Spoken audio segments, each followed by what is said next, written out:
Hi, everyone. Welcome to another Soul Horse Sunday conversation. And today my guest is Dilara, and she has many modalities that she uses with horses to help with their well-being and with being heard and understood with their humans.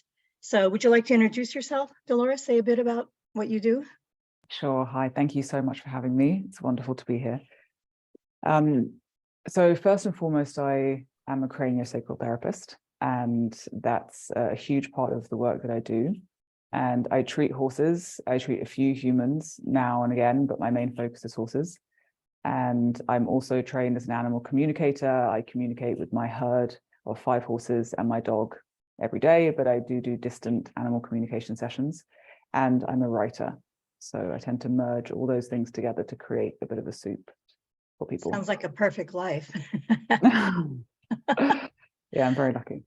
And you had mentioned before we started this recording, so I'd like to kind of address this before I forget, that I understand craniosacral, and as I said, my horses love craniosacral. They respond really well to it. It's such a non-invasive type of treatment for a horse.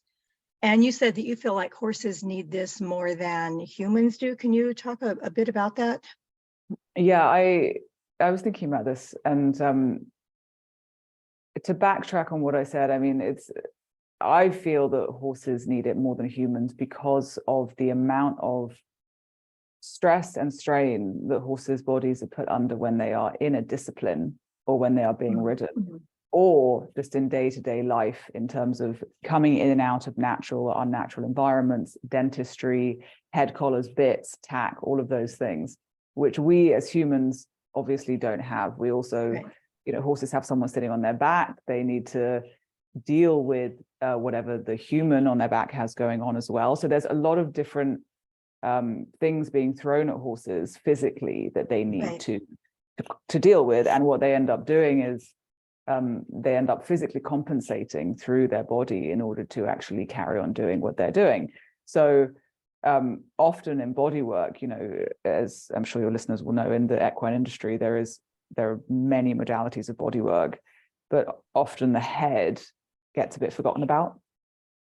And the head is an integral piece because it's connected to the pelvis through the spine. And so the reason cranial I've always seen is so effective is, one, because of the way that craniosacral works in general, but also because such a vital part of the body is being addressed, and that's the head. So there's so much pressure put on the head that humans don't have. And I would say that's the main reason. But it's different because for humans, we will store a lot of emotion, whereas horses have a different way of processing emotion. We'll clench our jaw and hold on to things that we haven't necessarily expressed. And then that can create tension. So it's different, it varies. But I would say the head in general gets vastly overlooked in the equine industry. Right. So. And another facet of that I was thinking when you were talking is horses resist with their head. They'll flip their head, try to get it out of reach. They will they'll pull back against something when they're trying to get away or when they're fearful, but they do resist with their head. So yeah. That alone would put a lot of stress on the head and the pole itself. So interesting theory on that. Yeah, absolutely. Yeah, I'm glad you brought that to awareness because that's really a big deal. How I don't personally ride with a bit, it's just my thing. But I know that some horses seem to look for a bit. I had a horse that looked for the bit. It was very strange. I didn't know what to do with it. But he did seem to look for the bit because he had been trained that way and that's all he knew. Oh no, I'm pixeling out. Can you hear me? Yeah, I can hear you okay. Okay, well, sometimes the internet is wacky here. So it was interesting for me to have that experience with him, but it also makes sense that by having a bit in their mouth that they might need more care to compensate for that. Absolutely. Okay, so maybe that would be another conversation on healthcare, another series. But yes, for right now, I know that you are deeply connected spiritually with your horses because I follow you on Instagram. And so how were you born with this knowledge or this experience of having a spiritual connection with horses, or did it come to you later in life? Did you have a realization and experience? How did you come to understand they were a part of your spiritual life? That is such a great question. So was I born with this connection? That I'm not 100% sure of. But I was an extremely sensitive child. And the way that horses came into my world spiritually, physically, they actually came into my life because my father played polo. So my relationship with horses was through one of my parents. So I was very lucky to have that. But what ended up happening was I began to naturally lean into the horses and their way of being and their stillness and their presence and their healing capacity, because it was the primary place in my life as a young child that I had access to that. And so from around the age of 5 to 7, I would spend time with my dad's horses just in silence and, you know, just being with them and just sitting in the stable or wherever they were. I just wanted to be around them all the time. And I felt very held and connected and guided almost. So I would say it was always meant to be. And I feel very honored to be, you know, a steward of their wisdom. But it was also, they helped me so much as a child that it just feels like, you know, anything I can do to give back, really. So yeah, the connection came in very young, but it was a deliberate experience, you know. Sounds like it was divinely guided. Because Yeah, as a child, a lot of parents wouldn't let their kids hang out with the horses by themselves and sit with them. So it's true. there was an opportunity there. Absolutely, yeah. So did you always have them in your life, or was there a break to where you came back to them, you know, once you started out life on your own? So there was a break. I actually worked from the age of about 15 to 21. I got very involved with my school life, and I just was trying to discover who I was as a person, as an adolescent. And then when I left school, I began working in the music business, and that was my whole life for a few years. And you know, again, as these things happen, our lives move in cycles so well. You know, I went traveling for a long period of time, and then I got back to England, and I just landed back with my dad's horses, and I started grooming for him actually, and at the place where his horses were. And as soon as that happened, as soon as my feet hit the ground and I was with them again, I knew that that was what I was meant to be doing. But I was still a rider. I was training the horses. I was grooming. It was a very different outlook to how my life is now with horses, very much so. But their consciousness just like flooded back into my heart, you know, as soon as I was with them again. So there was a period of time. And there was also a period of time last year for 10 months where I moved my horses to a different location. And both of those periods of time for me have felt very empty, I've got to say. You know, the horses, I've said this in on Instagram the other day, the horses really are like my church. They are like, they Right. fill Yeah. my world with something that I can't really describe. And I think that mystery is the whole point, you know. Absolutely. I actually have a blog I wrote about horse religion.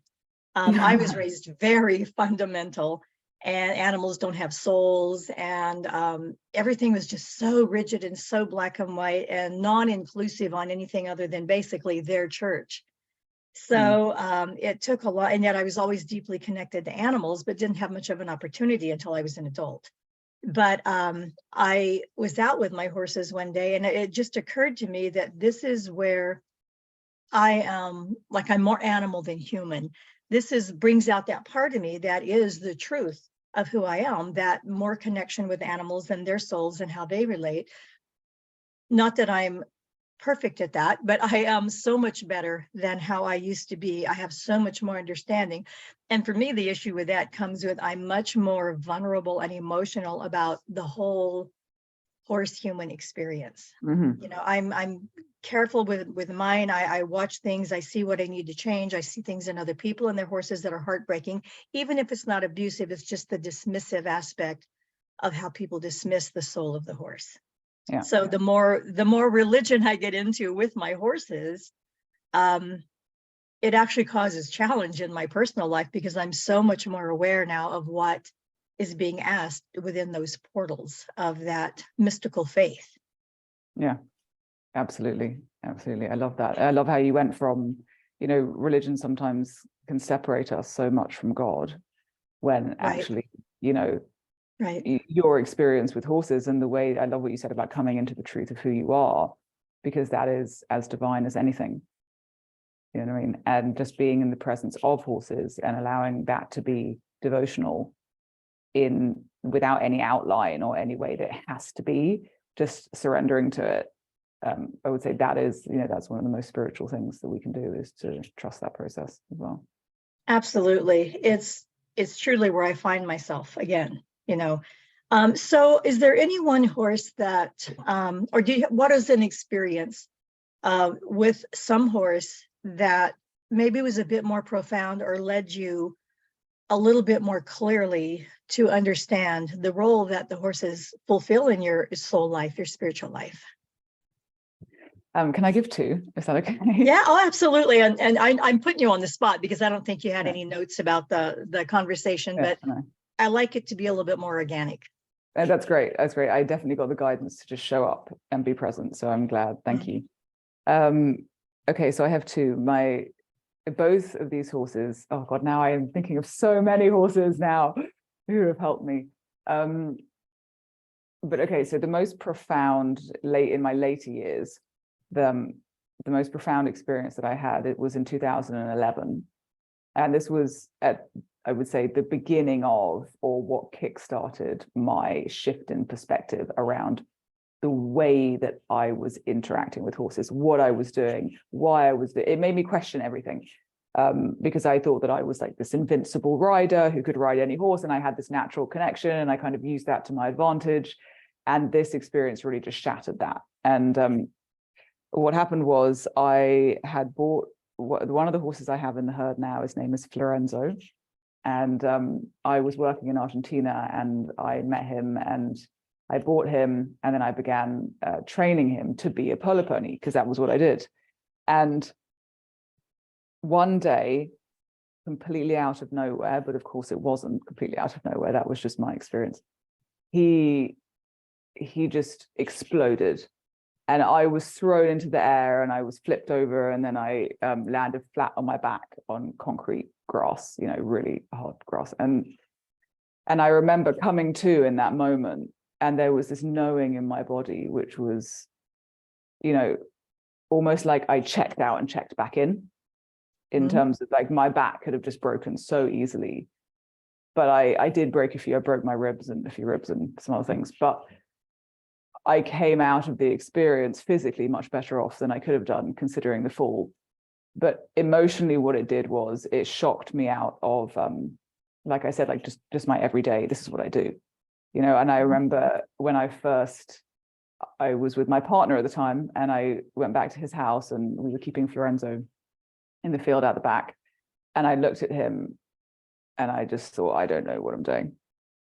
And I said to everyone around me, I was like, I don't know what I'm going to do now. I don't know what I'm going to do with this horse. I don't know what I'm going to do in general with who I am. It shook up so many identities and egoic structures that I had, just because I began to question things.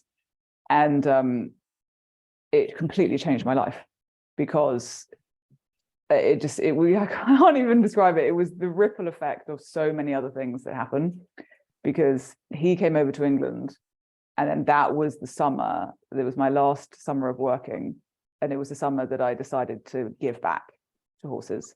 Again, it was just a very intuitive, I don't really know why. This is just, I just want to give back now, and it's enough. I felt like I'd been taking and taking and taking so much.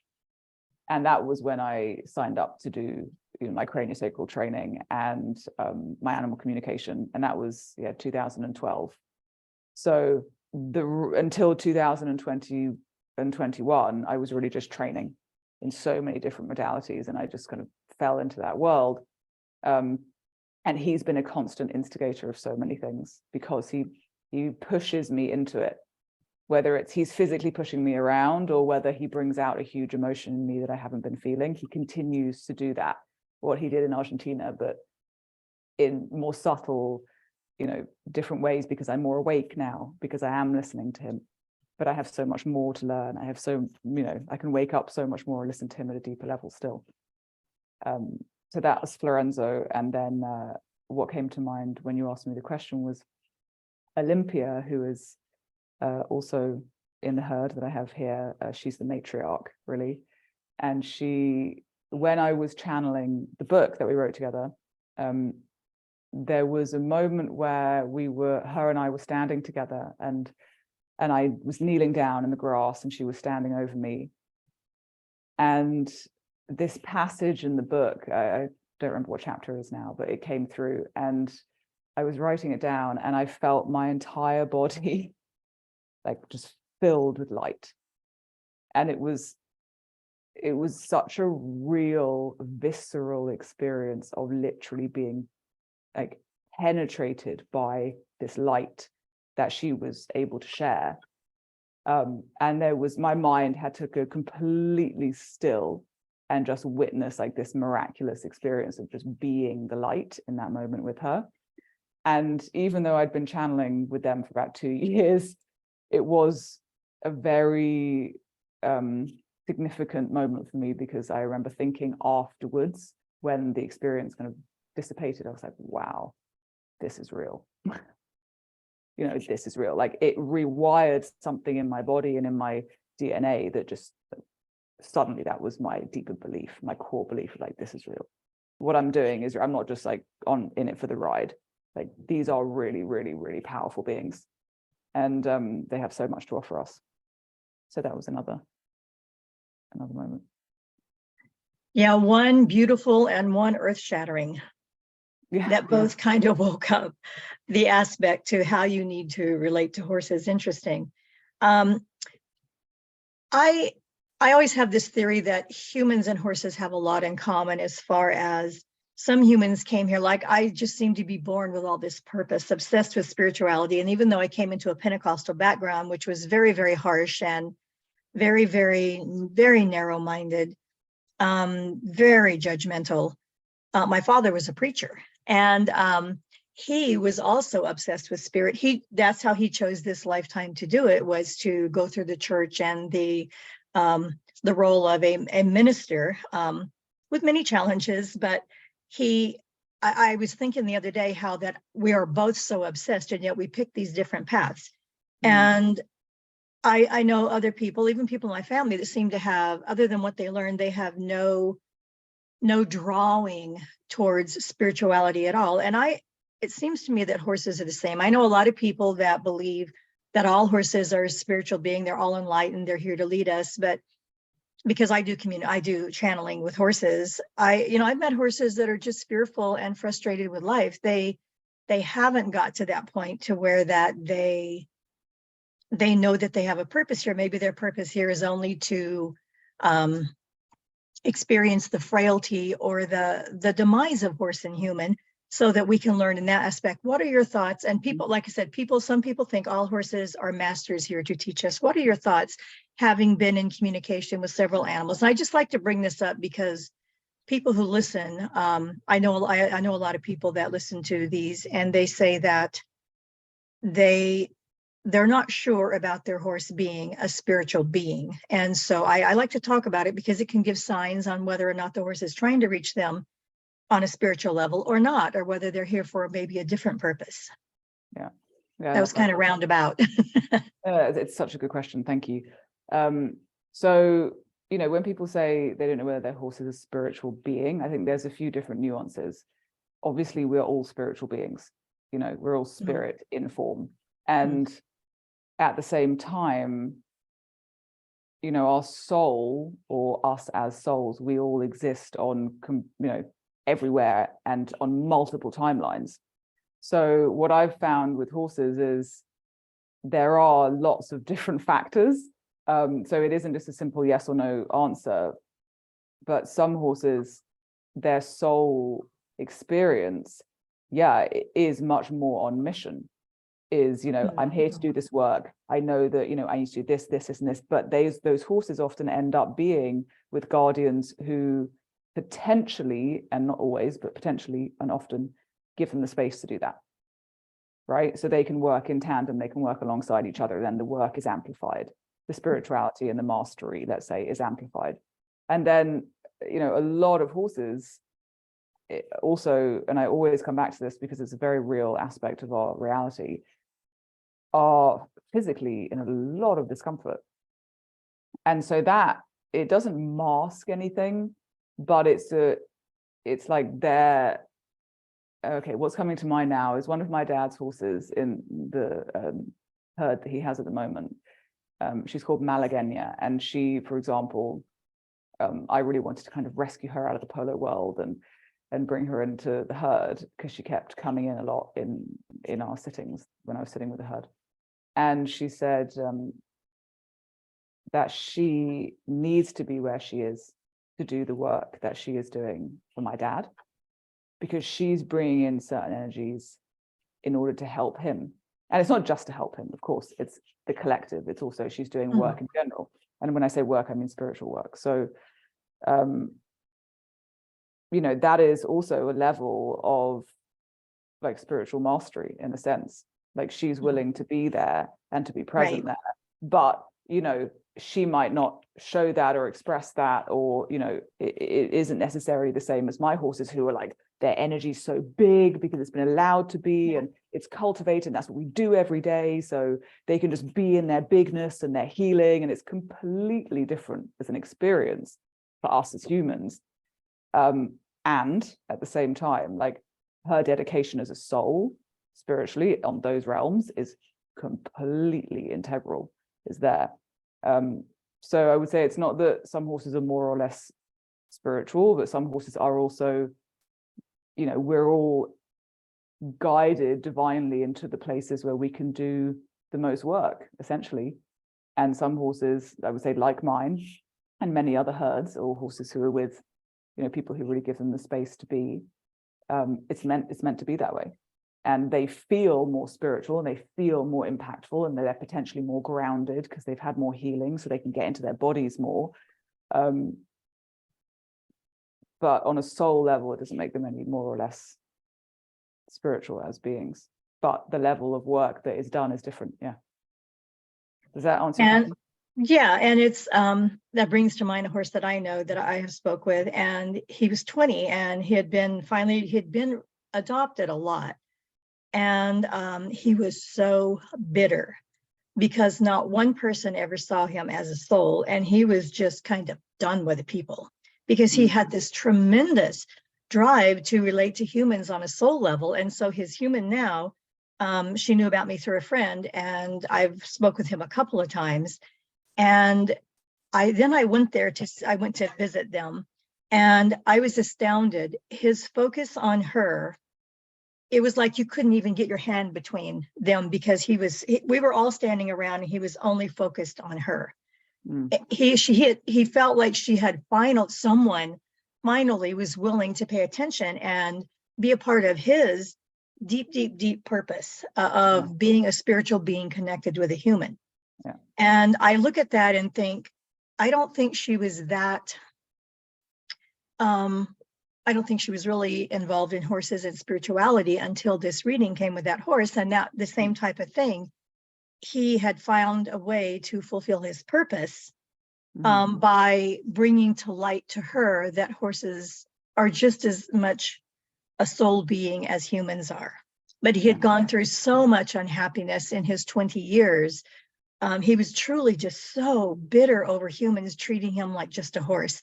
But he finally had this ray of hope and had a little bit of faith that he would be able to connect with a human on a soul level, and that he had awakened more of that aspect within her. So yes, horses, I believe, a lot of times they stay where they are. That's not ideal for them, but because they do have this huge portion, you call it mission, I call it a purpose within them, something to accomplish. So yeah, absolutely, I agree with that.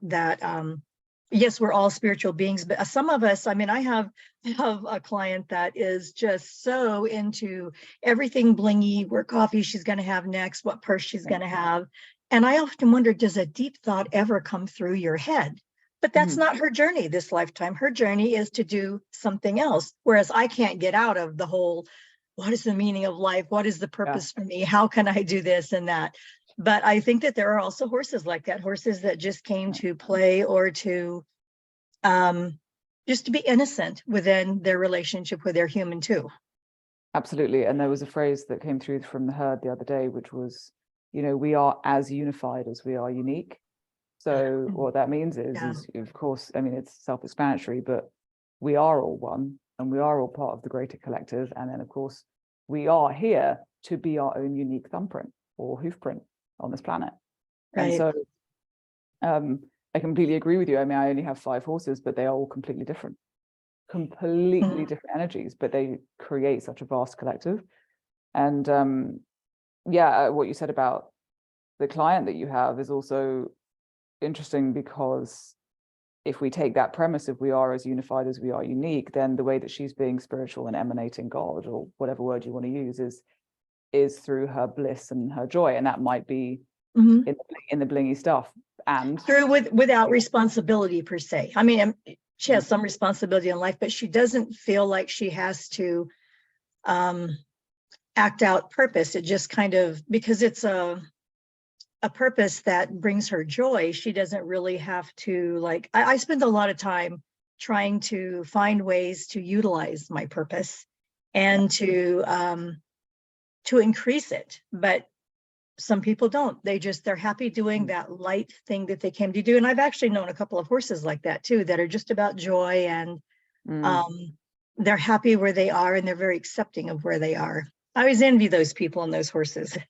I hear you. Because I can't be like that. I wish that I could be, but I can't. Yeah, but your soul also has, you know, a wisdom that it wants to bring through in the fact that you go so deep with your mission or your purpose. Right. So on your horses, I always have some questions, but I don't know if you have anything in particular. I don't know if you were raised with any kind of spiritual or religious upbringing, but did horses, if you were, how do you think that horses changed or influenced your notion or your relationship with whatever divine being or God that you would have had in your life? Did they change that? Did they challenge it? Did they enforce it?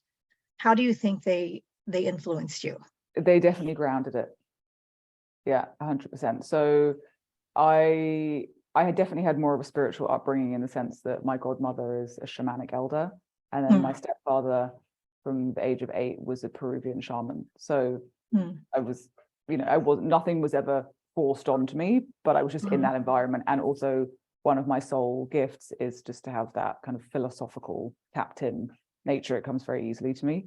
And so that side of me in resonance with the horses, and when that is connected with the horses, what they help me do is they enforce that by helping me to get into my body and ground.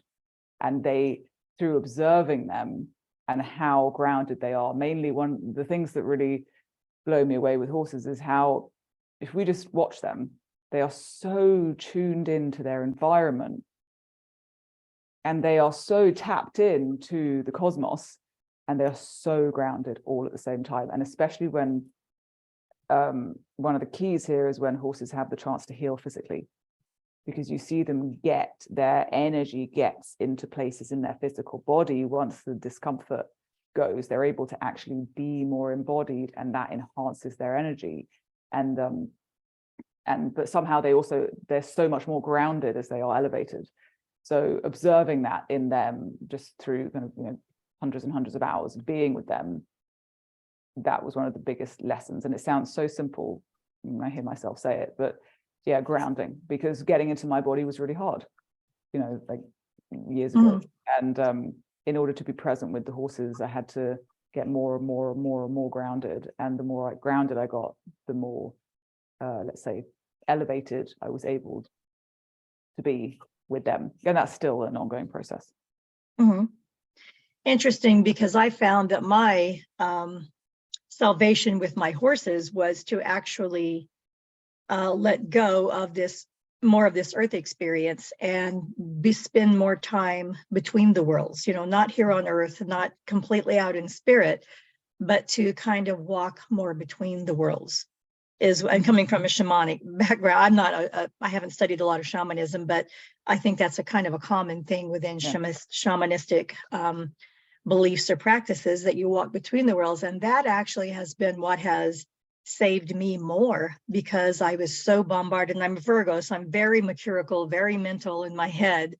And that's actually what helped me to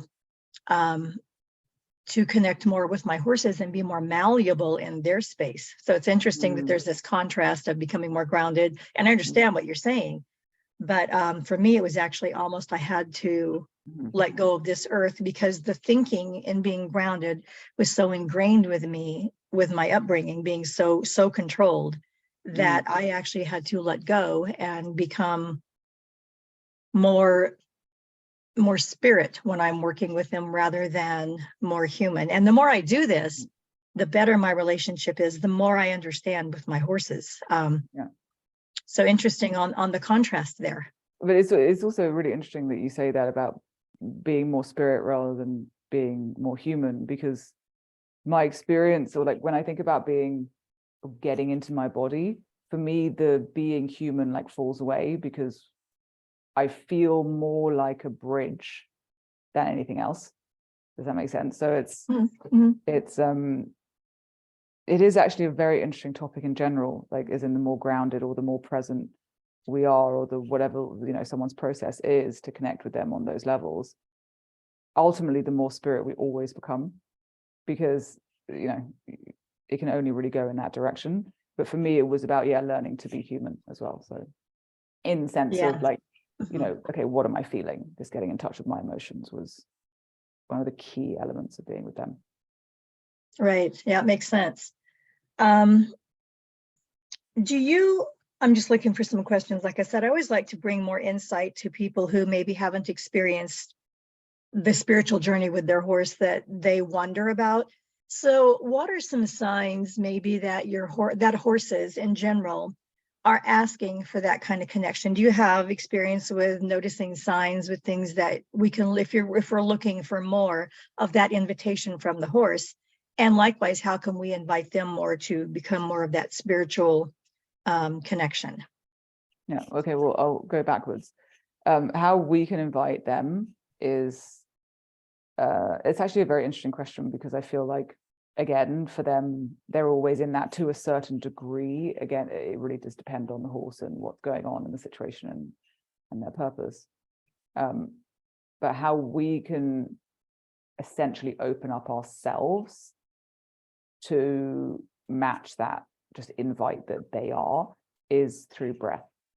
I find that is one of the best ways. So I always suggest to my clients that one of the best things they can do to connect beyond anything, like, you know, anything logical, anything spiritual, anything that they need to do, is just to stand with their horses and breathe. And I often will ask people to breathe into their feet, so that there is a sense of getting grounded, because so many people live in the mind. And to connect with their breath, because our breath is our spirit and our prosperity, and horses will match that. And it also helps our nervous systems to regulate, and horses love that. So especially a horse that's in a stable or being ridden, you know, a dressage horse that is asked to do a lot of adrenal oriented work, when they're in their stable, they often just want to rest and sometimes check out. And so a way to really connect with them at a deeper level is obviously by, you know, regulating our nervous system, so that our heart center is more not active, but I guess has space to breathe. And then the horses in turn actually regulate with us so quickly, because that's what they do in herd and in nature. So so yeah, the breath work. So to stand with your horse and breathe. And I mean breathe until you feel that sense of relaxation through your body. And yeah, that's a great question. Ways that horses really instigate that with us. What I've seen is a lot of horses will either change their behavior suddenly, you know, they suddenly don't want their rug on, and that would look like, you know, going to bite the person who's putting the rug on, or walking away from them, or just there's some behavioral shift which can trigger, and often does trigger, obviously, emotionally, the human that's in their environment. It's like if horses just did what we asked them to do all the time, we would just be much more Zombies. Yeah, exactly. Yeah, exactly. Be much more robotic. So when horses, there tends to be this shift where the horse can really see that there is potential, or just that they need to do something to shift the energy. They will through their behavior, and then the human tends to go into an inquiry. What's going on? Why is this happening? What is happening? Why do I feel like this? This is so, there is a lot that comes up for them.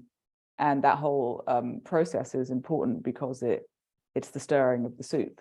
And in order to make change and really connect with how our can I horses, do this differently? When we're aware, but we have to be aware when a horse is being resistant or they've radically changed behavior. Awareness is the whole thing that will help make that shift. Yeah. Just being aware that they did something so different. So to me, when they're being my bay mare, I talk about this a lot. She can be really resistant, but I finally learned, I call her an outlier because I've learned when she's being resistant, she never leaves my space, but she'll be resistant. I finally learned that it's because she's asking me to do it a different way, to approach it a different way, to just forget everything and create a new way. Absolutely. And so it took a long time for me to learn that, but man, has it changed our relationship. Yeah, tremendous. Absolutely.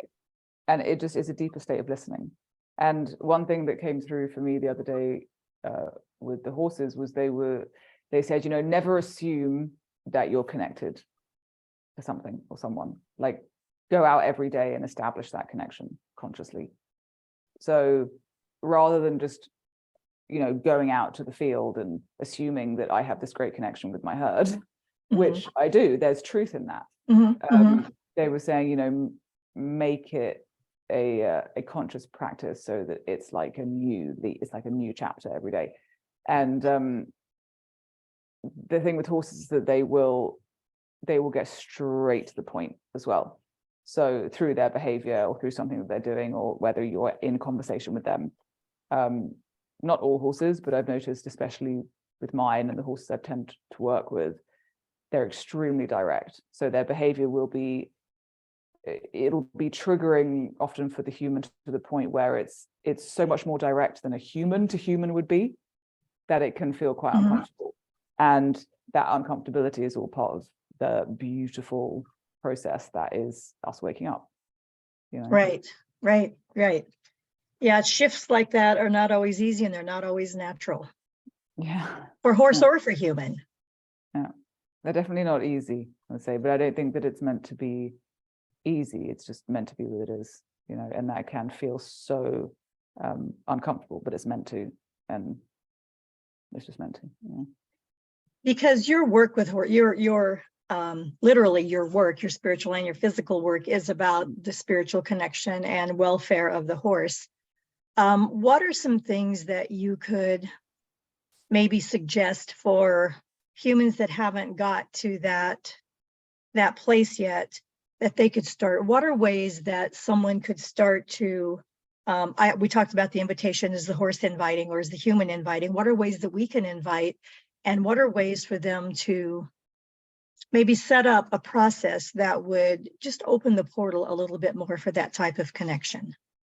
Yeah.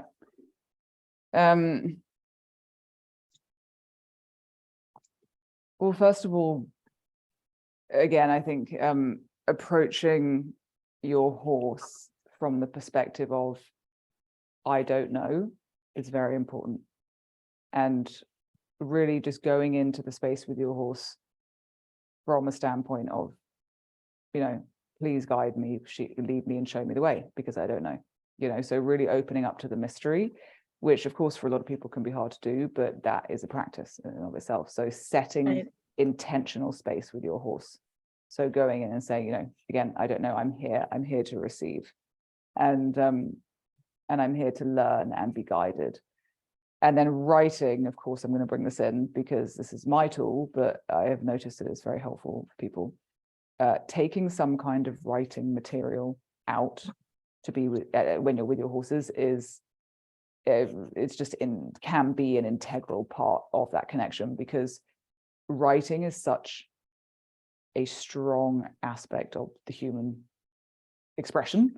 We're either on our phones texting or we're writing something at some point, and especially in the Western world. So because it is so natural for humans to do as an action, not everybody is a writer, but they can write, you know, they have the ability. Right.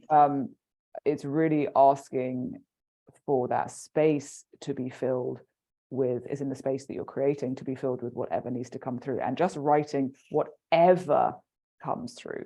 It could be extremely abstract, it could be really specific, it could not make any sense. It is not the point. The point is just to connect, and intention is everything, and sacred space is everything. So, you know, there are very simple practices of just creating sacred space, of just asking, you know, asking for the highest good of, you know, right, the horse and you and your, it's just, there's a whole way of going in, but it can be extremely simple and profound. And I would say writing, going into the mystery and allowing yourself to be led are some key ways. And I know that allowing yourself to be led isn't a very practical tip.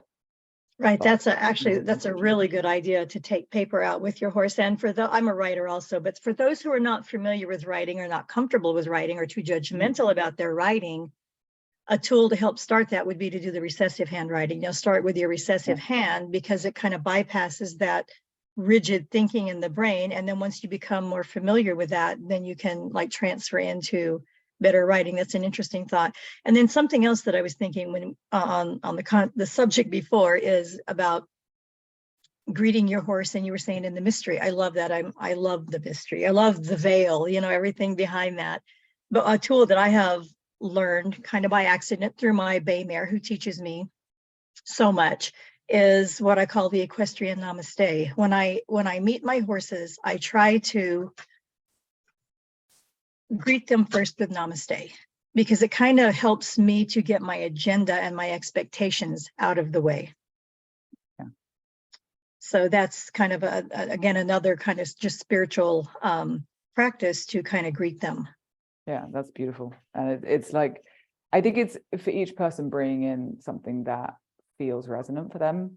And if you have a spiritual practice, then it could be, I don't know, it could be sitting and, you know, doing your favorite meditation or something for 5 minutes, you know, but everybody's going to have their own entry point.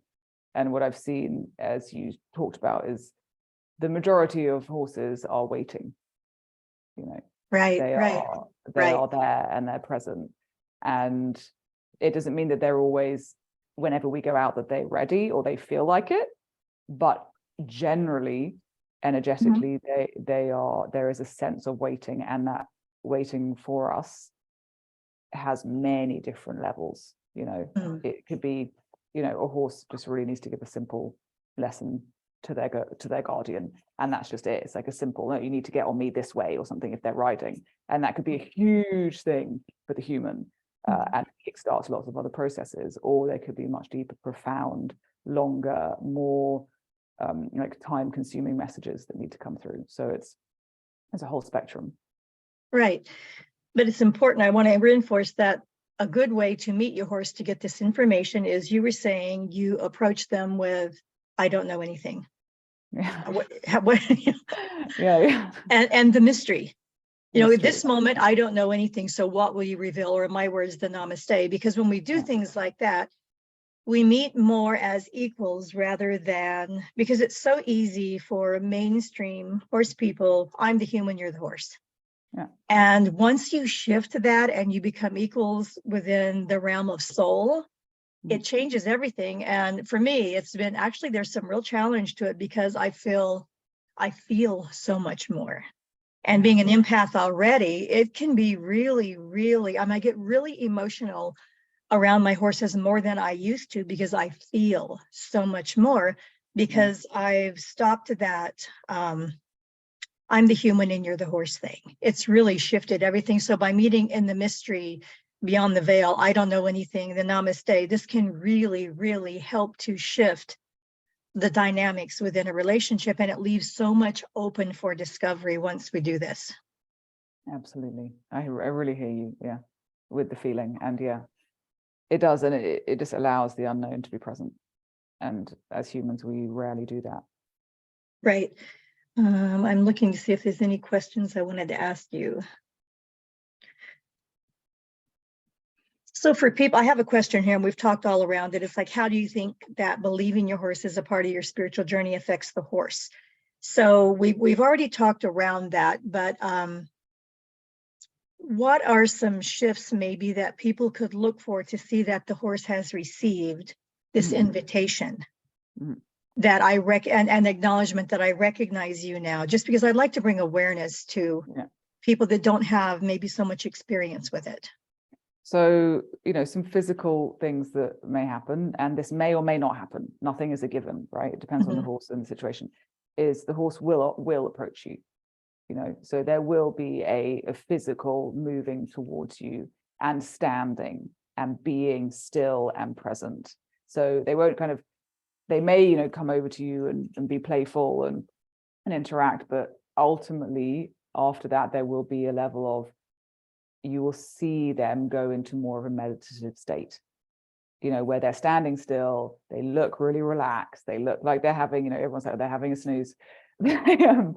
And it's very deliberate. So it could be they're at the other side of the field and they move slightly towards you, or it could be they come all the way towards you. But that's the general, one of the biggest physical markers. And us allowing that to happen also is a very special thing, because on just very, instinctual terms, they are prey and we're predator. So allowing them to feel that safety and that presence that we're holding by being in the mystery, by saying to them in our mind, hey, I don't know anything, so you can please show me the way. Allowing them to come to you is, I always find, a really beautiful way of opening that door. So there will be some form of approaching, and then horses, when they're processing, I don't know if this is too everybody might already know this, but when horses are processing, whether it's they're going through a healing release or they're processing a piece of information, or there's a form of energy moving that is present in a healing session or just in a conversation, they will do one of these, if not all of them. Their breathing will change. So they will start to take deeper breaths. They may take a long, big, deep breath, inhale and exhale, but there will be some form of breathing change. Their eyes tend to really, really drop, or they will eye roll, and which means it looks like their eyes are rolling back in their head for a minute. And they will yawn and lick and chew.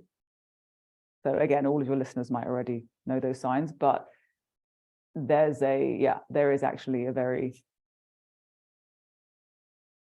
repetitive physical cycle that they go through in terms of processing. Horses will often lie down when they're deep, deep, deep in the process, or deep in a meditative state, or healing or releasing. And again, those signs of licking and chewing, yawning, eye rolling, breath changes, those will all happen when they're lying down as well. And I would say, look for things that are different from their day-to-day behavior. Are they suddenly standing differently? And I don't mean, do they suddenly look lame? I mean, are they suddenly doing something different with their body that you feel instinctively, or you have in your mind as a message that there has been an energy shift? Right. Another really interesting thing to look for, which I just really want to mention, is, and my horses do this all the time, horses in herds. So if any of your listeners have multiple horses or see horses out in the wild in herds, they will create grids, energetic grids, in the way that they stand.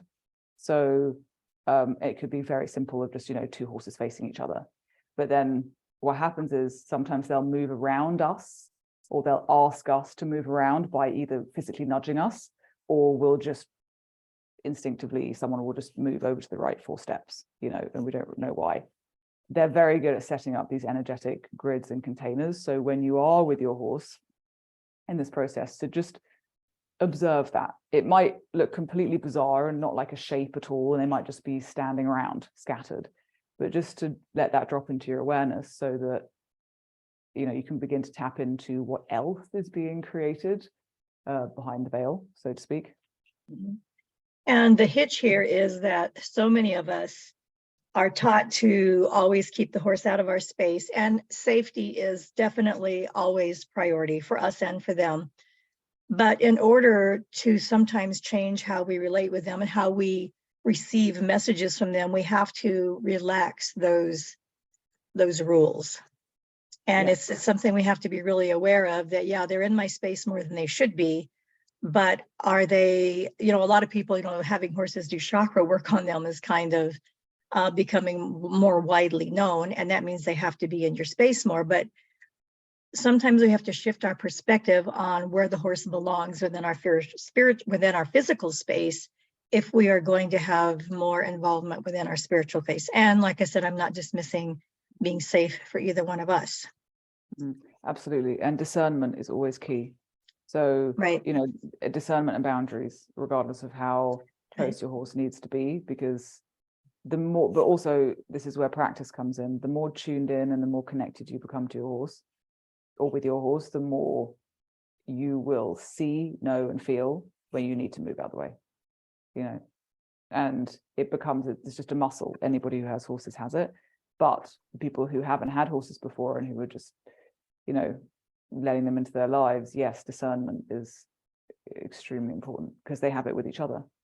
And if they don't, they learn it quick.